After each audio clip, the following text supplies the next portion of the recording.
The following is a recording of the Senior Parent Night meeting held in the Southside High School Library on Thursday, September 15th, 2022. The meeting began at 6 p.m. and lasted right at about an hour. Okay, good evening. If I could have everyone's attention, I believe in getting started on time, so we can. My goal is to have you out of here in 1 hour. So, I want to thank you for coming tonight.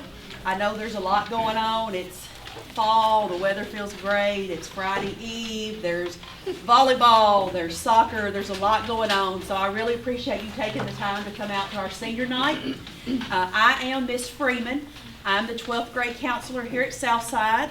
I have been here since 2010, so I've been here for a while, and I love what I do. I'm going to do my portion of the program in a few minutes. I have some guest speakers that are here tonight. The first one that's going to talk is Miss Cheryl Price. She is with Vocational Rehab, and she's going to talk to you about some of the options that Voc Rehab has for students after they graduate. And then we have Staff Sergeant Webb with the Tennessee Army National Guard. He is very visible in our building, and so he's going to speak with you all about the many options that the Tennessee National Guard has for you all as well. So, Ms. Price, I'll let you speak. Thank you. Well, thank you, Ms. Freeman, for having me. A lot of people have never heard of vocational rehabilitation, or if they have, they're not sure what it is. So let me start there. Let me just tell you that vocational rehabilitation is an employment agency. So our main service is that we want to help you find a job. And sometimes that means when you graduate from high school that you want to go right to work, but sometimes that means I need to go to some sort of training or education program first. We also have money to help with education expenses. So there are a couple of important points to remember. You have to have a disability in order to qualify for our services. That's a pretty broad term, and I'll say more about that in just a second. So you have to have a disability so that you meet our eligibility requirements. But if you're seeking money, if you're seeking our help for education expenses like tuition, meals, sometimes we can even do transportation to get you to and from where you're going to go to school. You have to meet our financial requirement as well. So let me just backtrack for a second to the word disability. If you or your student has an IEP or a 504 plan, that's a pretty almost guarantee that you meet our eligibility requirements. But there still is a population of students who don't have an IEP or a 504 plan, and they still would qualify for our services. If you have something like a seizure disorder, when we say the word disability, almost always the first thing that comes to mind would be those things that we can see on someone, like if someone's a wheelchair user, or if a person has a prosthetic leg. But there are also disabilities that we can't readily see, like depression, PTSD, ADHD qualifies as a disability for our purposes. So again, disability is a broad term. Now, if you think you or your student may have a disability, but you haven't been to a doctor, or you're not receiving any services for that anywhere, that's okay too. We can do an evaluation to see what we can qualify you for, to see if we can help you. So if we can help you, here's how our program works. If you decide that you just want to go to work after high school, we connect you with a community rehabilitation provider. We call that a CRP. And that CRP helps you find exactly what you want to do. A lot of people often ask, well, what kinds of jobs do you have to pick from? We don't work that way. We spend some time getting to know you, doing some assessments to figure out what's a good fit for you, what are your strengths, what are your weaknesses, and then we go out, or that CRP goes out and job develops for that perfect job for you. We want to help you find a career, not just a job. So after you get a job, if you're happy with that job, we start a time clock running, and we count 90 days of employment. Once you reach 90 days of successful employment and you still like the job and you're not having any problems doing the job, then we feel like we've met our obligation to you and your VR case closes. We're not one and done though. If something happened to your job, you could come back and reapply with us and we would help you again. So that's a pretty cool service in my opinion. Now if you want money for school or so that covers TCAP, that covers there's a registered dental assistant program locally here that is a very short program. It's a 30-day program. So if you wanted to do some sort of training program like that, we can help with those expenses if you qualify. And the main thing to remember about getting our money for school is that you first have to apply for financial aid. You have to fill out your FAFSA. We want to spend other people's money first if we can, and then we'll spend the VR money. So you have to fill out the FAFSA and see what you can get there, and then you have to be financially eligible with us in order for us to help you. So just a quick scenario, you could potentially meet our eligibility requirements, but your family might have too much income that I couldn't help you with school tuition. So we would work through that process and as we go along to figure out can I help you or not. What I have in my hand today is a student health survey. This is optional, but this is one way for me to sort of quickly figure out if you're someone that I might be able to help. So if you're seeking assistance with employment or if you're seeking post-secondary financial support, if you want to fill out this health survey, I'll take it from you tonight. It's a short 10 questions. If you answer yes to anything, there's a place at the bottom for you to explain more. If your student is 17 or under, or if there's a power of attorney or a conservator, make sure I have that person's contact information. If your student, or if you or your student is 18 or over and there's no power of attorney or conservator, then just this form by the student. If you don't want to get it back to me tonight, if you want to think about it, Ms. Freeman can take them at any time and she'll get them to me. And I'm happy to answer any questions if there's time for that. Does anyone have a question? Okay, I'll just walk around with these if that's okay. While Mr. Webb is speaking, and if you want one, you can take one. And if you don't, that's okay. Thank you. Good evening. My name is Sergeant Webb. I am a representative of the Tennessee Army National Guard. Your recruiter's name is Sergeant First Class Justin Williams. He's currently soaking up the sun on Panama City Beach, so I'm stepping in his place today. Some of you veterans out there, it's the biggest misconception we have as Guard soldiers and Guard recruiters is my uniform says U.S. Army. The message that we bring and try to get out to the high schoolers and people of the community is that we serve a component of the U.S. Army, but in a part-time portion. So what does this mean? This means after basic training and job training, when we come home, we then move to our vocational schools, our 2-year colleges, our 4-year colleges, and we have something in your folder here on the green sheet. It's the Tennessee Strong Act approved schools. The Tennessee Strong Act is a part of the Drive to 55, partners with the Tennessee Reconnect and also the Tennessee Promise. For an undergraduate degree of those schools you see on that list, the Tennessee Strong Act, if our soldiers maintain a 2.0 GPA, it will pay 100% tuition and fees at the cost of UT Knoxville, which is currently $13,286 for this academic year. If you multiply it times 4, it's just shy of $54,000 for your undergraduate degree. That is as a part-time soldier. If you want to move further than that, it will pay 40 hours towards your master's degree. I am currently working on my master's degree from Austin Peay State University, and by the time I finish that, I'll have 3 degrees and I'll own 0 student loan debt to anyone. Sounds too good to be true, right? This is the military.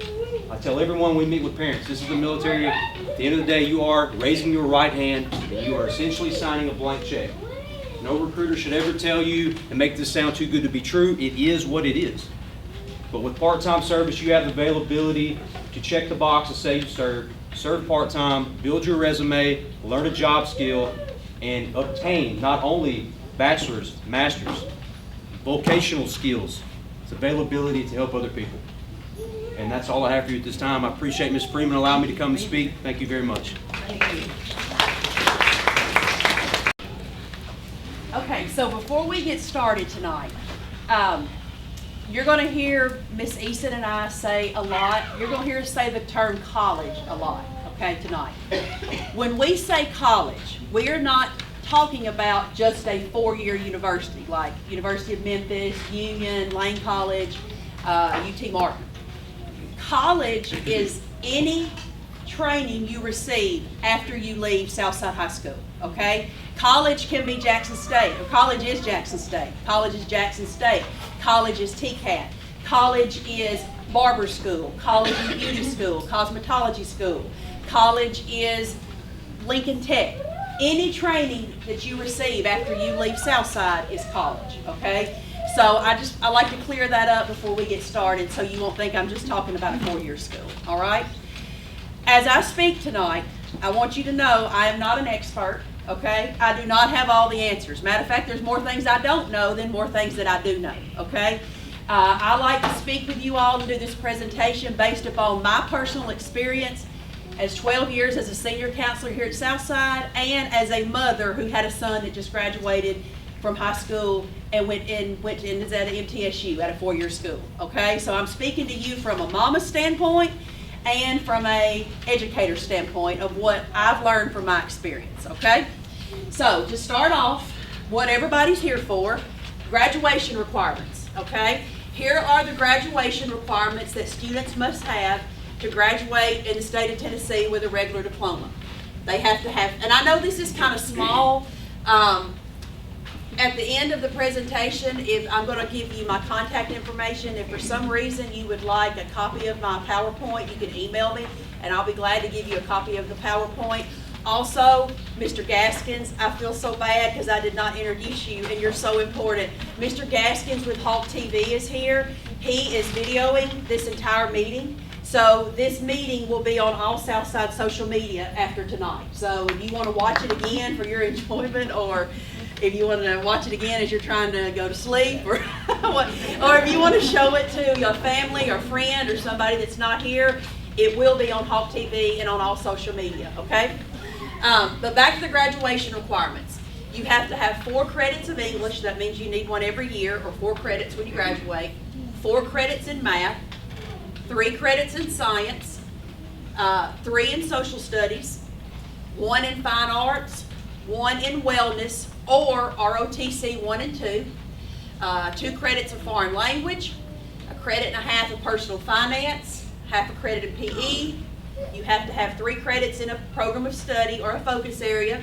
You have to pass the civics test, okay? The civics exam is an exam that is given through U.S. government classes, okay? Most seniors typically take government their senior year. So while they're in government, they will take the U.S. civics exam, okay? And that is, passing that is a graduation requirement. And they won't have any trouble passing that, okay? And they have to take the ACT, all right? So our graduation date, you all might already know this, but our graduation date is on Thursday, May the 18th, 2023 at 6 o'clock p.m. at Oman Arena. We are at Oman Arena this year. I don't know about tickets, okay? I don't know how many tickets people are going to get, but I do know the graduation date, so mark that on your calendar. May the 18th is graduation. ACT. Here are the ACT testing dates for this school year. Okay, obviously the September 10th one is already passed. The next testing date, October the 18th. All seniors will take the ACT for free here at Southside, okay? That is a regular school day. I think it's a Tuesday. Every senior has to take the ACT here that day, okay? You will do all of your registration for that test here at school, and it's free. So plan on being here on October the 18th so you can take your free ACT. The other, go back just a second if you don't mind. That's okay, thank you. Okay, the other test dates, the October 22nd, the December the 10th, those are national test dates when ACT offers the test nationwide. They're on Saturdays. We don't give the ACT here at Southside on Saturdays, okay? So if you're wanting to take the ACT outside of October the 18th, you just go to actstudent.org and you register for the day you want to take the test. When you pick your testing date, It'll give you a list of options, of locations, and you pick whatever testing location you want to go to. Like usually, I think Chester County usually has a testing site, Humboldt, I think sometimes University of Memphis, Bolivar, Union. So you decide where you want to go take the test if you choose to test on a national test day, okay? Senior checklist. I know this is kind of small, but there's so much I wanted to say, so I'll go over all of this with you. Your senior year checklist for the fall. So right now, what you should be working on, your students need to be meeting with recruiters from colleges, universities, military, and workforce that are of interest to you, okay? We have the Jackson Area-wide College Fair coming up in 2 weeks. I know a lot of your seniors have already returned their permission slips for that. So we will go to Lambeth, and there will be colleges from all over the southeast there to meet with your student. There's also, I think, military personnel will be there as well. So right now, you need to be exploring all of those options, trying to think about what you want to do after you graduate. You need to start submitting your college admissions applications and scholarship applications, schedule visits and interviews, auditions if you're planning on maybe you want to sing or play a musical instrument. A lot of times to get into those programs at universities you have to audition. Make sure you're scheduling visits and interviews with the colleges that you're interested in. Visit their websites and check out their deadlines. Keep records of everything you do. So this past year when my son was a senior, this is what I did because it's the only way I could keep it organized. I had a big 3-ring binder. And I went to Walmart, bought those little cheap tabs that are like 75 cents. They're like index tabs where you can like make different sections. In one section, I had a copy of his birth certificate and his shot record, because you're going to have that for college, okay?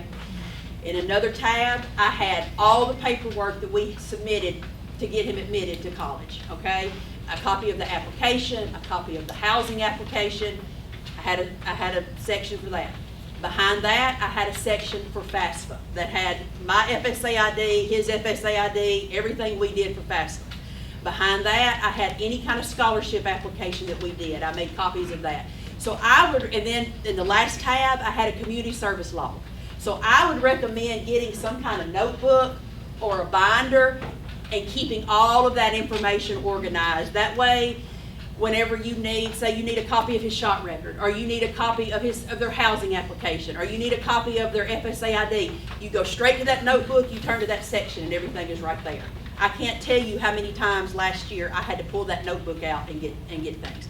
Now, everybody might have a different technique. That's just what worked for me and what I have found that's worked for some others as well. So try to keep a record of everything that you do. Retake the ACT, you all are doing that.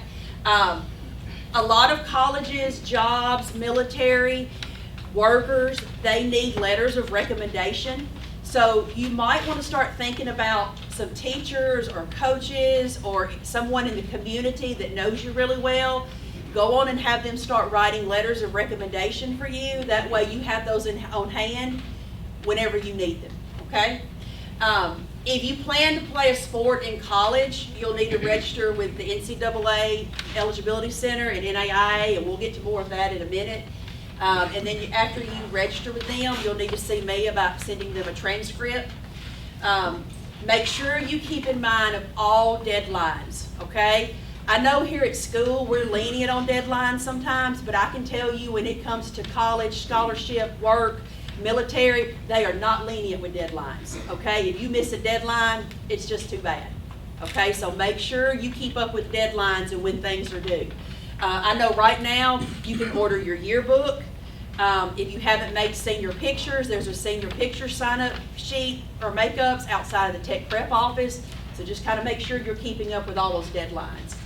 And young men, all young men in the United States, when they turn 18, they have to register for the selective service. There's a very few exceptions. I mean, that's a federal law. So that's something you have to get done within, I think, 30 days after turning 18. When you fill out your FAFSA, and Ms. Easton will talk about that in a minute, I think FAFSA automatically registers you for selective service, but it is a law and young men have to do it when they turn 18, okay? Check your email. I can't tell you how important it is to get in a daily, at least a daily habit, if not several times a day, of checking your email. Check your school email here at Southside. If you've already applied to college, check your college email.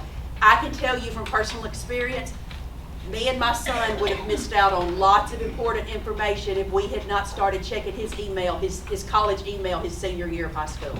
As soon as you get admitted to college, they're going to go on and give you instructions on how to set up your college email, okay?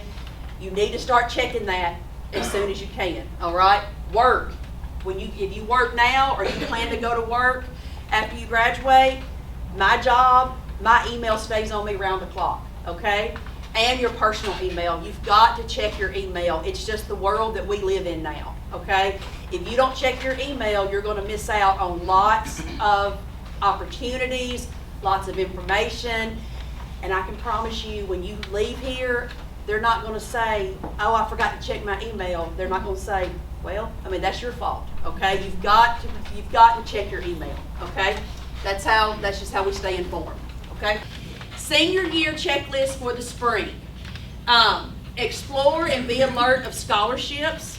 I know in my office and student services, that's when all of my local scholarships become available, okay? So when I have local scholarships that you can apply for, I will always send them out through email. Just like the email you all got today about the college app waivers, and the email you've gotten about parent night, and the emails you get from me all the time, that's also how I send out scholarships that I have, okay? I'll also have those scholarship applications available in my office as well, okay? But I'll always send out an email and a text message about them. Make sure you're keeping in touch with your college of choice or your employer or military in the spring, just making sure that you've turned in everything you need to turn in. And again, they're going to communicate that with you through your email, okay? That's how they communicate everything to you, is through email. You'll also want to start narrowing down and deciding what you want to do, and I know that's when you're 17, 18 years old, it's hard to know what you want to do. But just kind of have an idea of what you want to do and where you want to go, and pour all your time and energy into that. And then later on, you figure out that's not what I wanted to do, you can always start over. People do that all the time. There's nothing wrong with that. In the spring, you're going to start receiving lots of information about financial aid from colleges. You need to make sure you meet those financial aid deadlines, okay? Because if you miss a deadline, they're not going to have any grace with you. Okay, so make sure you're keeping up with all those financial aid deadlines that those colleges or military or your job has for you. If you want the community service medallion to wear at graduation, okay, I need your 60 hours by April the 14th, and I'll make lots of announcements about this, okay? That's 60 hours over all 4 years of high school, okay? But if you have 60 hours of community service, then you get a medallion to wear at graduation, and you get recognition at graduation, okay? There's a difference between the community service for the medallion at graduation and the community service for Tennessee Promise, okay? And Miss Eason's going to talk about that in a minute. But there is a difference between the two, and though it's very confusing, but we will explain that, okay? If you took dual enrollment through Jackson State or TCAT while you're in high school and you've got college credit hours, you will need to make sure that the college you're going to has a copy of your Jackson State transcript, or they have a copy of your TCAT transcript. And you contact the admissions office at those schools, or I'm sorry, the records office at those schools to request those transcripts, okay? But the college you're going to, they will want a record of any college credit you earned in high school, okay? Thank you. College visits. So as a senior, well, I think it's all of high school now, but seniors are allowed two excused absences to go visit colleges. We do recommend that you visit colleges during breaks, okay? But sometimes that's not always possible. So you do get 2 excused absences to go visit colleges of your choice. If you want to take a college day, there is a form that you need to stop by the tech prep office and pick up. Just getting approval to be out on those days, okay? And then, when you get back from your college day, you need to bring some kind of letterhead or some kind of verification letting us know that you were actually at that college that day when you said you were there. All right? So, tips for a college visit. Always schedule the visit beforehand, okay? Call the admissions office of wherever you're wanting to go and schedule a visit with one of their recruiters.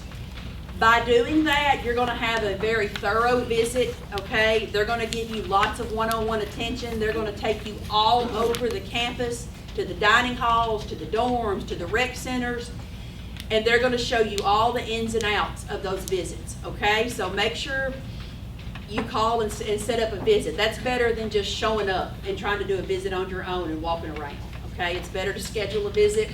I would probably not do more than 2 a day. I mean, if you went here in Jackson, you might be able to do 2 a day, but outside of that, you probably would only be able to do 1.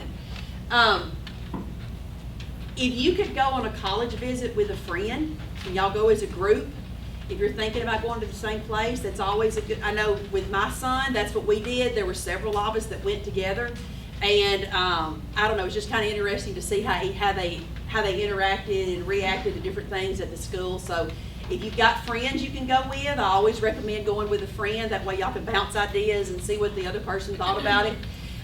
Be on time for your appointment, okay? Just be on time. Make the best impression that you can, because yes, you're trying to pick out the school, but they're also looking at you to see if they want you to be at their school. So you want to make a good impression. It's kind of like a job interview. Make sure you get the name of the admissions counselor that gives you your tour, okay? And stay in touch with them. And I've got on there spend the night in the dorm. I don't know if that's always possible, but while you're there, definitely eat in the cafeteria and try out the food and maybe talk to some of the students that are there, okay? The food's usually a little cheaper than it is if you go out to a restaurant, so that's a perk as well, because they know they're college kids. And after the visit, it's always a good idea to send a follow-up email or just a nice thank you note to the admissions officer, thanking them for a good visit and for their time helping you. And that'll make an impression on them, trust me. A thank you note will. Okay, so if you're thinking about going to play Division I or Division II sport, you will need to sign up with the NCAA Eligibility Center, okay? It's their clearinghouse.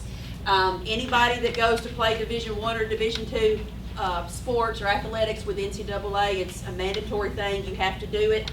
I can help you with that if you need help with it. Also, if you do that, you need to let me know so I can send them your transcript.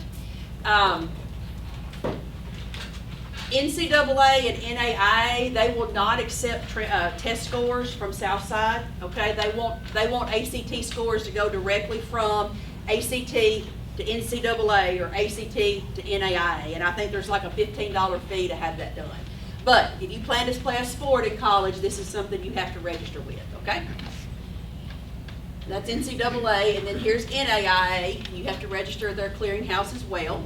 And I can help anyone with that needs help with. Anything in here you need help with, Ms. Easton or I are more than happy to help you with. All right, this is new, and you're going to hear a lot about Ready Graduates this year, okay? Ready Graduate. Ready Graduates, that's one of our sources of accountability with the state now, okay? When the state looks at how well high schools are performing, that's one thing they look at is their Ready Graduate status, okay? So we've been working really hard here at Southside to get students graduate as a Ready Graduate. And basically what that means is when they leave Southside, they are ready for college and career or whatever path they choose, okay? So this is, and I've got information in your folder. I've got a whole paper in there about Ready Graduates, okay? But here, there's 4 different ways you can become a Ready Graduate, and we do recognize Ready Graduates at graduation, okay? The first one is if you score a 21 or higher on the ACT, you're automatically a Ready Graduate, okay? The second one is you complete 4 early post-secondary opportunities. We call them EPSOs. You complete 4 of those in high school, you're a Ready Graduate. Well, you say, what is an EPSO? When you took personal finance and you took wellness, you took an exam in there through Jackson State, okay? That is an EPSO, because that exam was through Jackson State. Jackson State is a post-secondary, it's a post-secondary school, it's a post-secondary option. So that gives you an EPSO. This year, any student in transportation, welding, and the upper level health science classes, those are EPSO classes, okay? If you take a dual enrollment class through Jackson State or UT Martin for college credit, that gives you an EPSO. And that's an early post-secondary opportunity. That means you had a chance to earn college credit before you actually got to college, okay? So you can have 4 EPSOs, or number 3, you can have 2 EPSOs, 2 college credits, and, number 3 is 2 EPSOs and a 31 on the ASVAB. The ASVAB is the military entrance exam, okay? And we're working to get more students to take that test, but that is one of the ways that you can graduate as a ready graduate, by scoring a 31 or higher on the ASVAB and having 2 EPSOs when you graduate. And that's free. The ASVAB is free, yes it is. We give it here at Southside. It's usually in November, and we will have more information out about that in the next month or so. But we do give the ASVAB for free here at Southside. And then the 4th one is complete 2 EPSOs and earn an industry certification.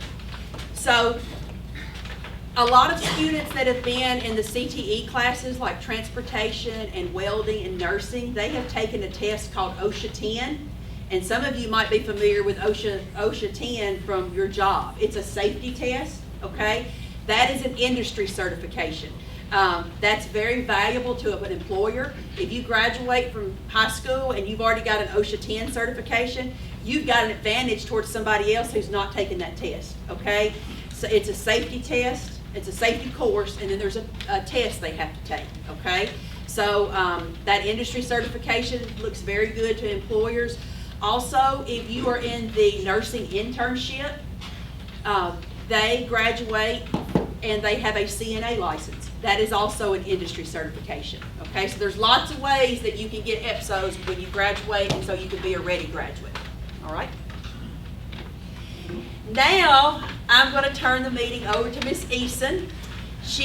This part of the meeting will be very interesting because she's going to talk to you about money, and she's going to talk to you about how to get money for college and how to pay for college. Miss Eason is our college advisor. I like to tell everyone my job is to get you graduated. Her job is to help you with your post-secondary career, okay, and to help you get funding and help you pay for that. So, Miss Eason, we'll turn the show over to you. I want to welcome all of you. It's a wonderful full house, and I'm just delighted that you're here and that I have the opportunity to speak to you. As Ms. Freeman said, I'm Corinne Eason. This is my 2nd year here at Southside. Before that, I was a college advisor with Advise TN and worked with TSAC and THEC, and all those acronyms are in the back of your book. Tennessee Higher Education Commission and the Tennessee Students Assistance Corporation. So we want to start off talking about money, but I handed y'all all a book when you came in, and I want to give some credit to you. When I worked with Advise TN, we got one of these every year, and it was developed by the Tennessee Higher Education Commission, so that's how I came to be reliant on it as a resource and a tool for seniors. There's so much information in this book, and it was published this year. There's an online version of it at collegefortn.org, and you have that website. But Ms. Tucker paid for these books for you to have out of school funds, out of ESSER funds, through COVID money, at $10.56 a piece. They were printed by Office Max, and I started about a month ago, and they did a great job. And so when you see Ms. Tucker, thank her. I want to encourage you to put your name in it, because we're only issuing one for each senior in ink. And I noticed somebody came in with a red one. Hold it up. That was last year's senior class, junior class. Okay. So this is a resource that you can use all through college. It's got 6 sections in it. It's got a place to put phone numbers, names, contacts. It covers staying on track, college applications, Section 3 that we're going to talk about, FAFSA, financial aid, scholarships, which Ms. Freeman is pretty well covered, but there's always something that we forget, so I encourage you to look at this book, become really good friends with it, talks about the military, and what if you just want to go to work? So what we're trying to prepare you for is that next step, not just college, like Ms. Freeman said, but there's so much opportunity out there now. I don't know, but what if I was in your shoes, I'd go to work, you know? There's jobs everywhere. So there's just so much for you to think about. But we're gonna talk about money right now. So if you'll turn to page 35, I believe it is, that is the, it's section 3. Like I said, I encourage you to write your name in it and become familiar with it, and parents, your senior probably won't read it, they not, but I certainly hope that you do. If you'll turn the page, I'm sorry, page 35, it's the financial aid section. If you'll turn that next page, paying for college, there's one little bullet I want to cover. In Tennessee, every resident has the opportunity to attend a public community college or technical college tuition free. What I would have given to have that at 18. There's so much money, there's so much opportunity, and so I want to encourage you to please take advantage of it. You're getting inundated with knowledge. Take a few minutes and soak all that in. Find a quiet place, think about you, what you like, what you don't like. Because when I decided to go to college, I was a late bloomer. And I didn't have the resources that y'all have to go to college. It's a new day in Tennessee, I can promise you. So the first big thing you're going to do, it says the FAFSA, the free application for federal student aid. We've got a website and a link for you. After you submit your FAFSA, you're going to receive the student aid report, and any portion of it that is wrong, you can log back in and resubmit it. The FAFSA is the official application for Tennessee Promise, for HOPE, for TSAA, for all state aid money. Without the FAFSA, you don't get anything. That's why this game is played. If you have a senior in college, in high school, you will need your 2021 income taxes. If you have not filed those yet, some business owners, it's a long, drawn-out process. You want to get that done. You can file the FAFSA without your taxes, but all it's going to say is incomplete. You're not going to know how much money you're going to get. You're not going to know anything other than you stopped the clock. And that's only good for 60 days. So if your taxes have not been filed for 2021, you want to get on that. And I want to say something about taxes. If a student is in a situation where they live with a guardian or they're in a foster home, they will not need income tax information. They are automatically considered independent. So if a student is out of the home, living with a grandparent, anyone that's not their parent,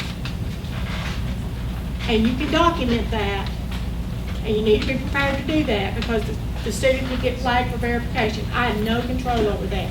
33% of the United States students who apply for financial aid are flagged for verification. Last year, we had very few flagged for verification. I think it had something to do with COVID. I don't know. That's just my speculation. But I think when they do come back, we'll start hitting that 33% again, and I don't know how many of my kids are going to get it. So they just randomly do it, and you can tell when you file your FAFSA if there's a little asterisk up there by your name. I'm going to send you a letter that says you got flagged for verification. So you'll know when you look at it.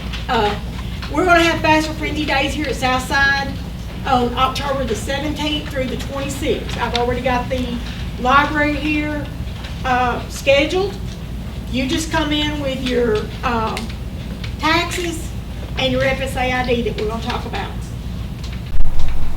If you have a laptop, seniors, bring it, because you'll need to come with your parent, or if your parent is working and they can't come with you, we'll communicate with parents by email, and I have had parents send a picture of the first page of their income taxes with their student. I've done three-way conferences over a phone, I've done Zooms, I've filed FAFSAs lots of ways through COVID, and we survived. So write these dates down, 8 to 2 p.m. Be prepared, parents, for about 45 minutes to an hour. If you've already got a senior, or already got a student in college, or you have been in college within the last 5 years, you already have an FSA ID. Now I'm talking to parents. Seniors, you will have to create one. You don't have one. And you can't start over, seniors, because you have one Social Security number. After you create it, the only thing that you can do is manage it. So you want to try to get it right the first time. So if you had rather have a private one-on-one, by all means, let me know and we will schedule that. Go ahead. Before filing your FAFSA, we talked about the FSA ID. That is the number one big thing you need to get right before we hit FAFSA season, which is October 1. And I need to back up just a little bit. We've been in Tennessee Promise mode since August 1. It opened August 1. Tennessee Promise is a scholarship. It's last dollar. That means after everything else pays is pale, after all the other money that you might be qualified for comes in, and you still don't have enough, or you don't qualify for any of that, then you get Tennessee Promise. It's not the first thing you get, it's the last thing you get. Right now we have 125 seniors that have applied for Tennessee Promise. We have about 40 that have not. Now here's the thing about Promise. If it closes it closes, in my mind, September 30th. November 3rd. But it is November 1st. But I don't want to deal with Promise after October 1. I don't want to deal with it. You don't want to deal with it, because we got to be moving on. So I'm going to send out emails to people who have not, through your school email, that have not filed it. Because the thing about Promise is, once you lose it, it's gone. There's nothing you can do to get it back, and you don't know if you need it or not until you file your FAFSA. And then it's too late. So, my best advice is if you have not filed or not seen me or not done it on your own, then you need to apply for Tennessee Promise as soon as possible.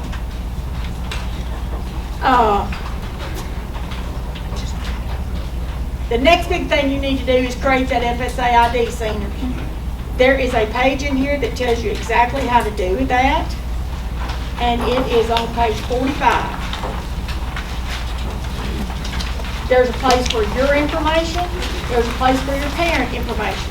If your parents already have one, they can document it there. They can make a copy of this. You can document yours, and let me tell you, you want to do that with a pencil, because you may have to change something. You want to use your personal email. After you graduate, June 30th, you will not have access to your school email. So if you use it for your FSA ID, guess what? They can't email, you can't control it, you can't manage it. So if you don't have an email, create one, a professional one. Your first name, last name, a significant number, a professional email. Record your username, your password, your date of birth, challenge questions.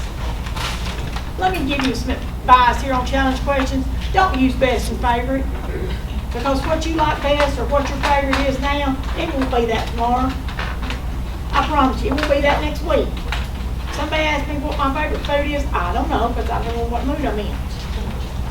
So, use concrete questions. What's your mother's maiden name? What state were you born in? You get my drift? Okay.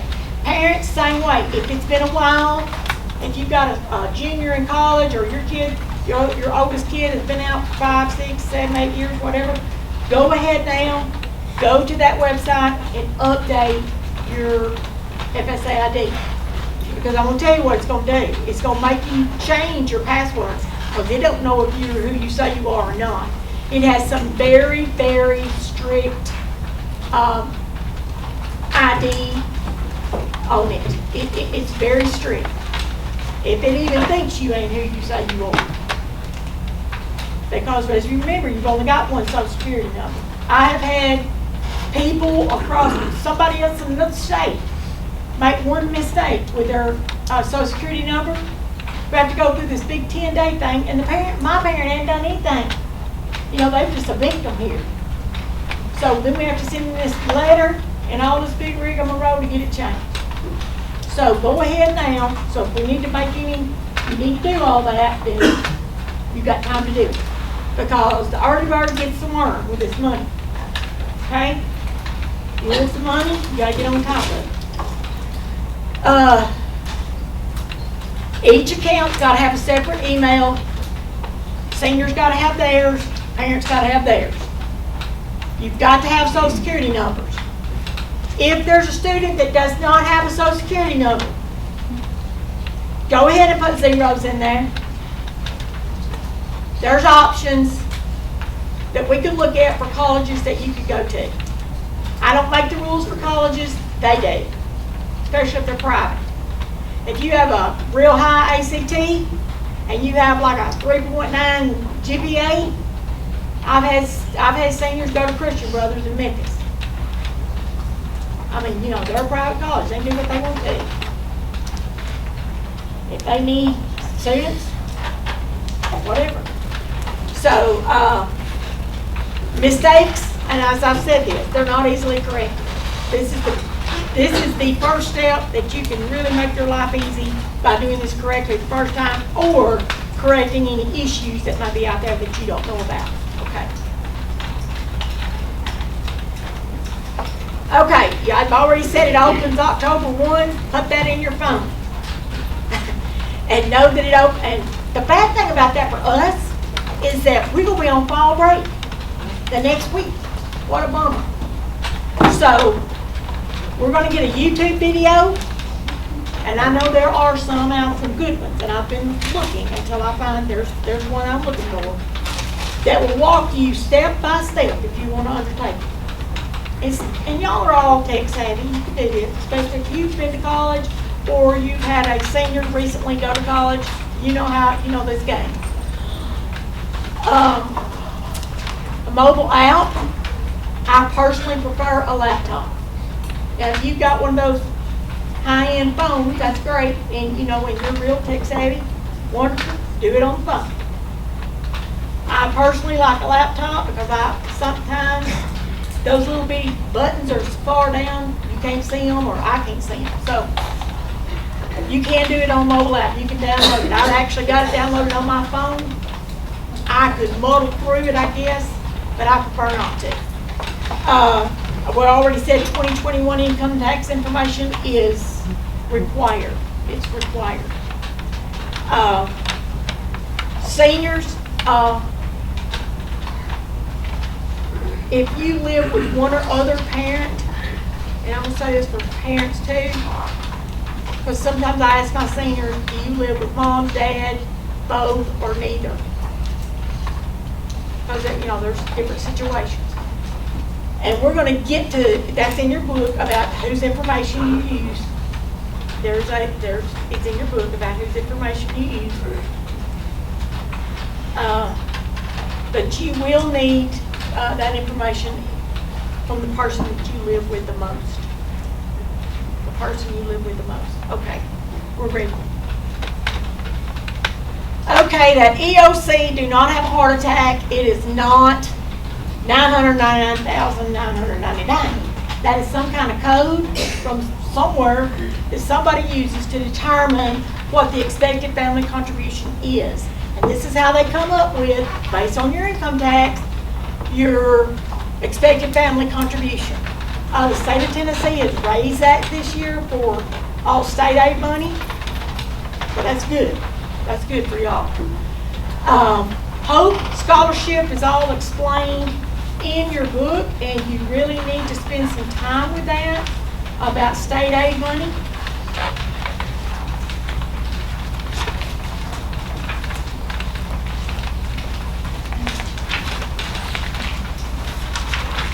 State aid money.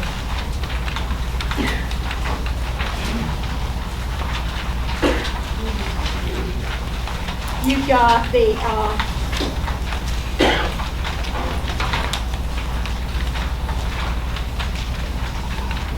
well,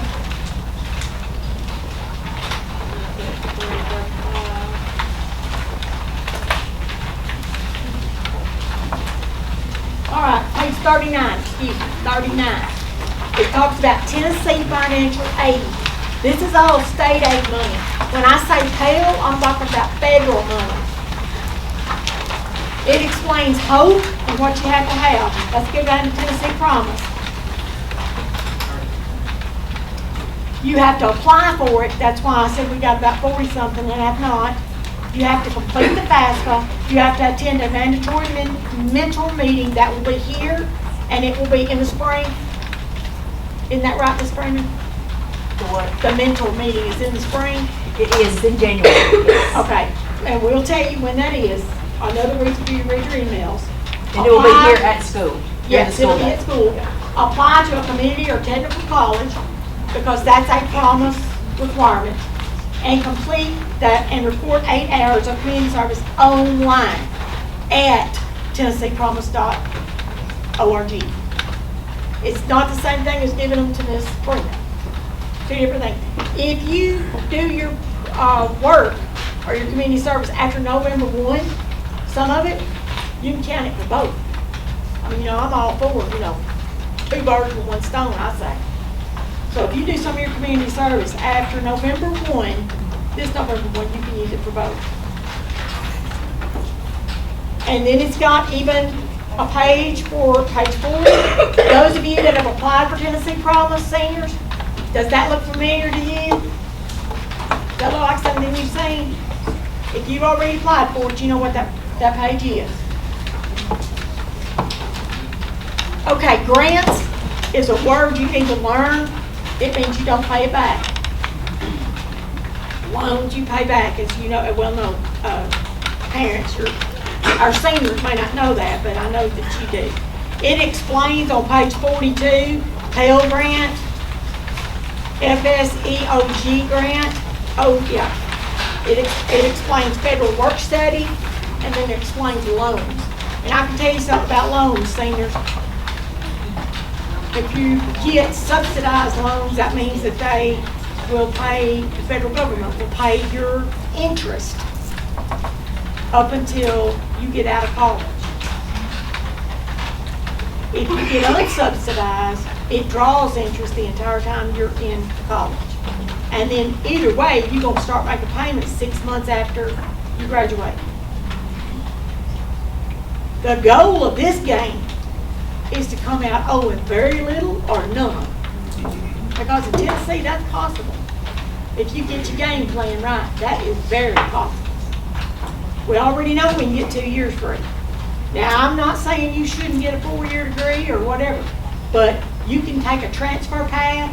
You go to a community college and say, I'm going to transfer to be a vet tech at Martin, for instance. That's a 4-year degree. It's one of the 1 schools in Tennessee that you can go to. There's only 2. And that's where you work right under a veterinarian. And it's a 4-year degree. You can get 2 years at Jackson State or Dyersburg State or wherever you want to go in Tennessee, transfer to Martin. That's just one example. You can transfer your community college hours to any 4-year university. Say you want to transfer from Jackson State to U of M. You can do that. Say you want a 4-year degree in nursing instead of a 2-year from Jackson State. You can go a transfer path in the health sciences and then go to U of M. All kinds of ways. And if you've got an individual question, I'll be glad to help you. So then we talk about loans. Try to hold it down. It's the number 2 debt in America is student loans. Number one is credit card. You can get through college owing up zero if you do it right, okay? All right, the FAFSA checklist, we've already talked about Social Security numbers. They are required. If you don't have one and you want to apply to some specialty schools or private schools can do anything they want to. They can admit you for your high grades, for your high ACT. That's their prerogative. They can do that. Students must have a Social Security number. We've already said that. The number one thing I want to reiterate is your FSA ID. If you want to come to when you come to our FAFSA Frenzy Days, if you come with your FSA ID for you and a parent, or a parent's welcome to come with the senior, and the first page of your 2021 income tax, we'll have it done in 45 minutes. We have it done in 45 minutes. It'll be a big load off of you, I promise. A big load. If a parent does not have a Social Security number, that's not likely. Okay, students, driver's license number if you have one. If you have an ID, then you have a number. If you don't have an ID, that's fine. If you've got one, we'll use it. Because it will eventually turn into your driver's license number, because they won't change the number once you take the test. We've already talked about income tax. If it's filed, all that stuff is going to be with it. And I have had FAFSA to ask what the mom's W-2 form says. I don't know if they're checking us or what, but it mostly happens when it's married filing joint. It will ask what each parent's income is. All we got to do is just make it match. That's why you need your W-2s, and they're usually stapled to your income tax return. And the others are there. I've never shown you that stuff. If you've got it, wonderful. I don't ask you for your blood type or anything. We just do what is necessary to get the FAFSA filed, okay? All right, College for 10. That's where you can find a lot of resources. That's where a copy of this book is online. A copy of this book is there under resources. Up at the top, it says resources, it says parent, and there it is. If you want to show it to somebody else, and they live in Ohio or something. Okay? There is the link for your FSA ID. And this is in your book as well. If you just Google FAFSA.gov, you'll probably get there, but that is the exact one. Okay, we're good? Okay, we made it to the end, and it is 7 o'clock on the dot. I want to thank everyone for coming, being so attentive. There's my name and my email. It's K.A. and then Miss Freeman's. And y'all have a great night. Safe trip home.